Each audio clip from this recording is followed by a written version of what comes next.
It's The Birds of Prey. It's number 5. Eric, written by Kelly Thompson, art by Ariste Dean, who also does the colors, and Clayton Kells on letters. So the art is fully by Dean or Dine. I don't know. I kind of like the art. I hate it. I kind of like the art, it. but I don't like it for this book because the thing is, like, I think like the characters, they look good, but just not for this book because everybody looks like they are Bratz dolls done up as DC superhero girls. When I think about this book, and I want to tell you, this is kind of my hot take, Eric. I've been sitting on this for a while. Right. You usually have, I believe it's Leonardo Romero on art. You have the art going, right? I like the look of the book, but I don't like the art in the book. I like the look of it when I just have to just look at a page. No, I agree. Because even with the dot matrix style of the colors, it feels like at some points in the like the original art of the series, it looks good. It has a throwback look. It has a throwback look. Good. But then in the progression of telling a story, the panel layouts, the close-ups, it really takes away from what they're trying to do, like, convey through the story. Really, this issue, from everything that we got before, nothing really progresses except that Megara ends up getting Sin, swallows Sin, and then Dinah follows, and they're going to have, talk in the belly of the beast, but nothing really comes too, about. Because what I thought I fumbled previously when I was talking about a previous issue where I thought, she's going to take over Wonder Woman and stuff like that, because obviously in my mind, Wonder Woman's a better host. Yeah. And then she flung her away. I'm like, I guess she didn't take over Wonder Woman for as we were talking about it. But in this issue, Wonder Woman's completely taken over by Megara and is going to fight what people we have here. I didn't think she did before because she did fling her. I agree. But now she is. Now, I guess Wonder Woman swam back to the shore, then got taken over. There are points in this where... But not a permanent host. Well, and what happens, though, in this where at one point, Wonder Woman is going to take down, I believe it is like Harley and Zella. Or no, it's Cass and Zella. And then all of a sudden Meridian shows up, which is Max from the future. And Woodja's Wonder Woman, as if she has been taken care of. We don't really see that she isn't, or whatnot, but then 2 pages later, Wonder Woman is somewhere else fighting Big Barda. I don't know what's happening in this book. And overall, here's the things, and we'll go through the story, but there's not much to it. It's the same thing, just extended. They're there to get Sin. Oh no, where's Sin? Sin gets taken over. But when we're at this point, I don't think anybody reading this who's jumped on this, fresh with not a lot of background, even really get the idea of who Sin is still. Well, that's the thing. Sin is important to a lot of people from pre-Flashpoint era of Black Canary and stuff like that, but she has not been around for over a decade. Then all of a sudden, she's the big thing where she's been hidden on Themyscira, Paradise Island this entire time, and we just have this random evil that's going to take her over that Dinah knows about, and we have to go and take care of that on Themyscira without getting Wonder Woman's consent because she might say no. So it's such a weird idea. They're placing everything that you have, any kind of emotional context on this character's Sin without even fully describing who Sin is to the people who have been reading for the past decade. And we've had little things. In this, there's the full opportunity to say, for you get Megara say, hey, listen, and this crazy idea. I end up looking at people at one point when why are you sarcastic? And we're going to explain that. Well, I watch people, and people are very sarcastic, but I watch people and get the threads of their lives, and I'm going to grab it, kind of play in the fates, but not really. But then Megara ends up saying, look at you. What we're getting from this, again, people don't know Sin. I think a lot of people don't know. The idea that she was part of the League of Assassins, they were training her to be this big deal. She was going to be a killer. In this, it looks like she's just a bookworm that likes to read Harry Potter. You go back and say, let's see what you do, and playing off the idea that she's bored and wants to be something bigger. Are they redoing the character? Because that's not really the character. That's not the real play. This is what Sin's been doing on the island this whole time, just kind of reading and studying stuff like that. And Megara's like, you's a boring bitch. If you let me consume you, you'd have such a more interesting life because I ain't going to be a boring bitch like that. Again, though, even later when she says to Dinah, she never says, listen, I was used and abused and they were trying to set me up or whatever. She says, I just wanted to get big and strong and be like you and be a... That doesn't give you the background. People aren't going to know. And I don't know what I think maybe Kelly Thompson has been told or allowed that Sin's background's a little different, that she is just a shut-in. Also, are we learning a lot about Zealot? To me, no, right? Are we learning? And I'm not a Wildstorm guy, and I don't know a lot about Zealot. Yeah, and I think Kelly Thompson's a better or good enough writer than some of the others that end up doing horse shit. But still, very inconsistent. But still, I don't know if she gets the lay of the land. This is like what I think happened with, say, a Brian Michael Bendis. He comes over and thinks Mark Shaw's going to wow the pants off of everybody when it's revealed that's Leviathan, not knowing that nobody gives a shit, right? You mean the former Manhunter, Mark Shaw Bendis? Oh, my God. When you had Kelly Thompson announce this team, the last pick, I've talked about this, the last pick was Harley. Hey, everybody, Harley, expecting that's the applause. That is the mic drop at the end of the week because she did it all in a week. Last was Harley for a reason because she thought that. And people said, oh, man, like right away, why do we have to have, Harley on the team? And she legitimately came out and said, what's going on? I thought all DC fans loved Harley, not realizing that the comic fans have kind of had enough of Harley. They did. And so people were upset about it. And in this, is there a play? And this is all on editors, really.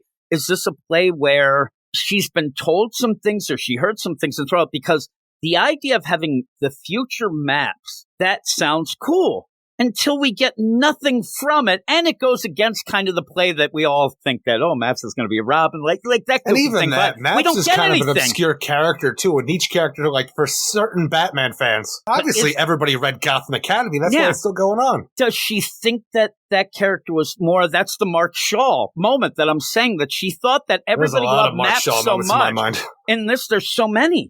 Because I think that maybe she's not aware that these characters aren't known, or I'm with you. The idea of including Maps for you and me, that's cool. But what are you getting from a future Maps superhero who calls herself Meridian? I don't understand the character. It's a time traveler. That's it. Meridian's a weird name. You should call her MacGuffin, Eric, because that's all she is. She shows up just to say, oh my God, she should have been. Because when she shows up and, you need this one thing to be done? Oh, Maps, you can't do that. Oh, wait a minute. I fixed the frequency, but only temporarily. I freaked the fixency.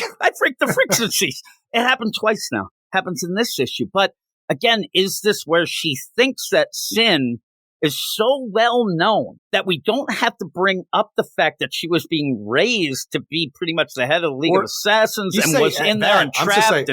You don't have to bring up anything except for Dinah's like her sister mother. Yeah, but even then, that gets a little confused. So she doesn't do anything. At some point, and I thought this was going to be it. Oh my God, we're going to see the dark past of Sin and play that angle. Hey, listen, you were used and abused. They they didn't ask you if you wanted to be a living weapon. They were making you that.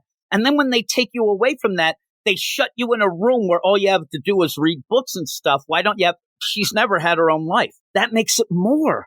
And they don't bring it up. And then when, like I said, Dinah comes and says, oh, man, I'm glad we're going to save you. And she's, oh, man, I want to be a hero like you. Sin is a side character, and you need to give us, and like I said, if you go by the page, because there hasn't been any Sin in quite some time. But a lot of Sin, just not this. She's just been a bored girl who's read books and didn't have a life. And even when you do that where and evil comes for her. Yeah, you end up having this idea because Kelly Thompson even fudges this a bit because you get Sin gets swallowed up. These what are these threads? Oh, where's your thread? I don't have one. I'm going to take yours. And then Dinah decides, okay, woe is me, Sin's gone. Harley does what she did in Night Terrors. She just comes up with rules. She says, hey, Dinah, it can't be done yet because if it was like she knows for a fact that this one monster god thing would definitely transform and do all these things. We don't know anything about them.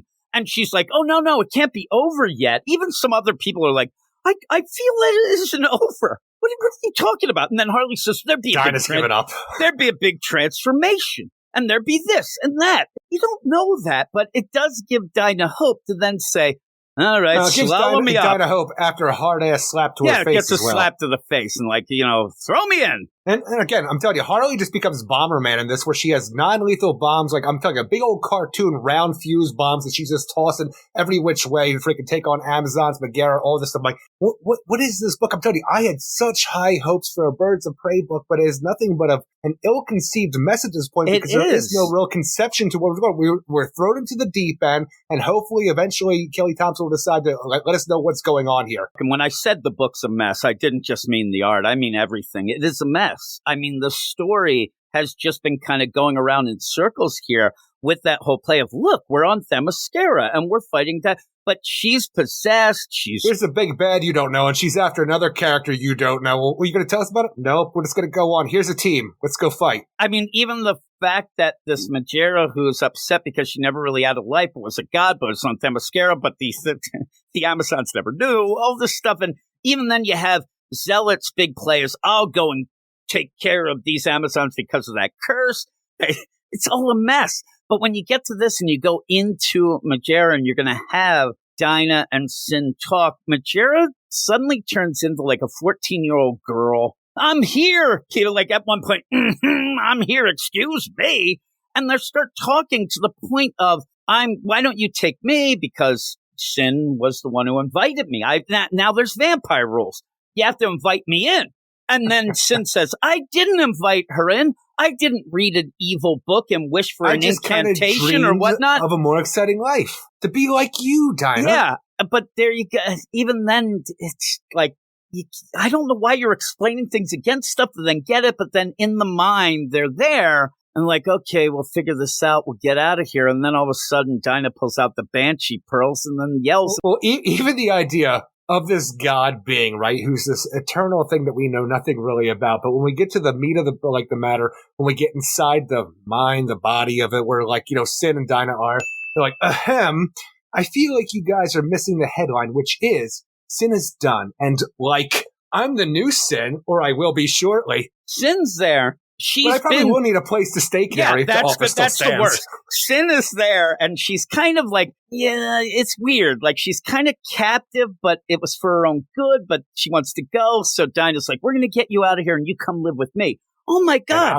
You're going to let me live with you guys? That would be awesome. I'm like here. But by the way, I need somewhere to stay, so I hope the offer still stands. I'm like, what happened to this ancient god? Even then, at the one point, because Kelly Thompson wants to do jokes. Too many teenage girl life strands inside this Megara. I guess. Really, what I kind of get mad about, whether it's something or not, it feels more of a Marvel thing. And when you come here with these characters are not jokes. You have Harley there. That's supposed to be the lighten up the mood character, and that drives people nuts. But not Dinah, not Sin, not Wonder Woman, not Zealot, but yet everybody's telling jokes, and now the god is telling jokes, the big bad who had Wonder Woman in the grips and said, oh, what? We're not dealing with Wonder Woman, throw you in the bay just to come back. It's nonsense. And like I said, even Maps shows up, Meridian shows up just to do this deal, and the talk is shorting out because something's wrong on Themyscira with her future tech. Until it isn't. She goes, oh, I actually fixed it. But it's only temporary, so I'll do this. You guys run. I'm like, really? Now, I am telling you right now that I think this book could end up being good eventually. You got to get out of this story. This story once the story's over horrible. And we get new people on the team like Batgirl, because we're going to get really Batgirl and stuff like that. And then I hope to God that maybe this was a story. I hate to say that I hope this, but that the editors were like, hey, we'll help you out. And now let Kelly Thompson write. I don't know what it is, but it needs to change. Yeah, it's just not a good book. It is what it is, but what would you give it? Ultimately, I give this book a 5 out of 10. I could go lower. It's just, telling you, the art is, I don't know, it's not great for this book in my mind, but I like some of the features of it, and the story's a mess. I'm telling you, I'd go down to a 4.5 out of 10, too. It's just very disappointing overall for what we're going with this book. Hello, can you go, Eric? I'm going to go 4. I'd like to give it an FU5 because I like to play Sammy Hagar. Just don't know. It seems like everybody wants to have fun on it, but it's just not that fun. And you're not doing what you should be doing with a Birds of Prey book to introduce. You get a wacky team, you got to explain them. You got to wonder, or at least know that some people are going to come in here and not know much about Sin or Zealot or even Big Barda. The big joke in this is, I'm here with Big Girl. You jerk, Harley. Oh, I mean Big Barda. I didn't mean Big Girl. All right, calm down over there, little bat. There you go. Hey, all you weirdos. If you like comic book shows, podcasts, videos, please check the description of this video where you can see links to all of our podcast shows, websites, all of that. And if you want to help us out for everything that we do, you can click on that Patreon link in the upper left-hand corner and check out our Patreon where you can go right now and get a 7-day free trial to see all the stuff that we do, shows that are Marvel, DC, indie, manga, and even more. So check all that out. and I'll talk to you all later. Weird science is the revolution.